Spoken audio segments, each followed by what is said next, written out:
नई दिल्ली में भगदड़ हुई जिसड़ हुई और मची है। इस पे हम अभी रेलवे स्टेशन पे ही मौजूद हैं और इस पे कुछ लोग हैं जिनसे हम बात करेंगे। सबसे बड़ी बात ये भी देखिए कि ट्रेन की क्षमता से ज़्यादा टिकट देना ये भी एक तरह से गलत है और लोगों का भीड़ में लगातार। आप किस तरह देखते हैं इस भगदड़ को? ये देखिए, सरकार की भी गलती है इसमें और पब्लिक की भी गलती है, दोनों की गलती है। सरकार की गलती ये है कि वो टिकट हद से ज़्यादा बेच देते हैं, जितनी कैपेसिटी नहीं है उससे ज़्यादा बेच देते हैं। और लोगों की गलती ये है कि वो जब देख रहे हैं कि आपकी रिजर्वेशन नहीं है तो बिना रिजर्वेशन क्यों ट्रेन में जाते हैं, उसी में अपनी जान गंवा देते हैं और फिर बाद में बोलेंगे लोग कि जो है भगदड़ हो गई, ये हो गया, वो हो गया। खुद की भी गलती है, खुद देखना चाहिए और फिर दूसरे को बोलते हैं वो पहले। जनता भी जिम्मेदार है। जनता भी जिम्मेदार है और सरकार भी जिम्मेदार है, दोनों जिम्मेदार है। और यहाँ पे इतनी कैपेसिटी नहीं, उससे ज़्यादा लोगों को बुला लिया गया। ऊपर मैंने देखा है लोग चढ़ जाते हैं तरीके से। आप जनरल की हालात तो बोल तो रहे हैं कि इसमें दोनों की गलती है ना। सरकार टिकट बेचती है ज़्यादा, वो उनकी गलती है और पब्लिक की गलती ये है कि वो देखते नहीं है, बस घुसना है उनको, बस किसी भी तरह घुस जाएंगे, लटके रहेंगे गेट पे। अच्छा, प्रयागराज में इतने लोगों को बुला लिया गया, 144 साल बाद ये सब बोल दिया गया, लोग लगातार आ रहे हैं प्रयागराज। प्रशासन क्या सच में संभाल नहीं पा रहा है? जी, अब हम तो वहाँ पे गए नहीं हुए हैं, लेकिन जैसा सुने हुए हैं अब तक तो बिल्कुल ऐसा ही लग रहा है कि प्रशासन नहीं संभाल पा रहा है। ओवर क्राउडेड हो गया है, लोग ज़्यादा आ गए हैं, कैपेसिटी कम है। कुछ लोग भाई साहब हैं, इनके देखिए, इनके कुछ लोग फंसे हुए हैं वहीं पे।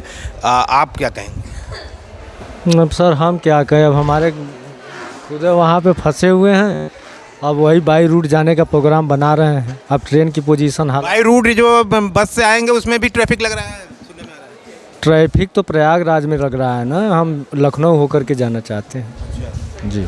इस पे क्या कहेंगे जो अव्यवस्था फैली है? अब इस व्यवस्था के लिए हम क्या करें, हम इसके लिए कुछ। आप क्या कहेंगे?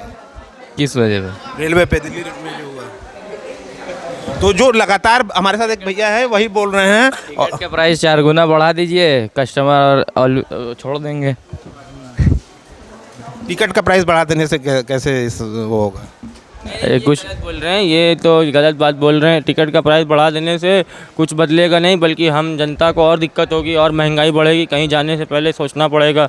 टिकट का प्राइस बढ़ाने से कोई हल नहीं है। धीरेन्द्र शास्त्री कहते हैं कि संगम में जो लोग भगदड़ में मरे उन्हें मोक्ष मिल गया। हाँ। कहीं अब रेलवे स्टेशन पे मतलब ऐसे लोग भी बताइए हैं देश में, क्या कहेंगे? तो अब किसी के कहने से किसी को मोक्ष तो मिल नहीं जाएगा, उनके कहने से क्या होता है। लेकिन अब जो जान चली गई है वो उसको मोक्ष मिल जाए तो अच्छा है, बाकी अब और मौतें ना हो तो अच्छा रहेगा। अब इससे ज़्यादा हम कुछ नहीं कहेंगे। यहाँ पे इन लोगों का यही अब प्रयागराज का हालात पहले से बहुत बेहतर हो गया है। पहले एक रूट से ही आना जाना दोनों लगा रहा था, इसलिए हादसा हुआ है। अब सरकार जो है रूट को चेंज कर दिया, एक तरफ से जाना दूसरे तरफ से आना, इसलिए हालात सुधर गया है और अब नॉर्मल है। उत्तर रेलवे ने भी ऐलान कर दिया कि सभी जगहों पर, काशी से लेकर के सभी जगहों पर, धार्मिक जगहों पर हाई अलर्ट पे लगा दिया गया है। हाँ, ये तो है, हाई अलर्ट पे लगना भी चाहिए, क्योंकि जो कंडीशन है बिना हाई अलर्ट के वो पॉसिबल भी नहीं था मैनेज करना भीड़ को। अब देखते हैं आगे क्या होता है। तो ये थे हमारे साथ कुछ लोग जो अपनी बात रख रहे थे और उनका यही कहना है कि जान तो चली गई, अब मुआवजा मिले या कुछ मिले, जान की कीमत होती है, हर व्यक्ति की जान की कीमत है, वो तो अब चली गई।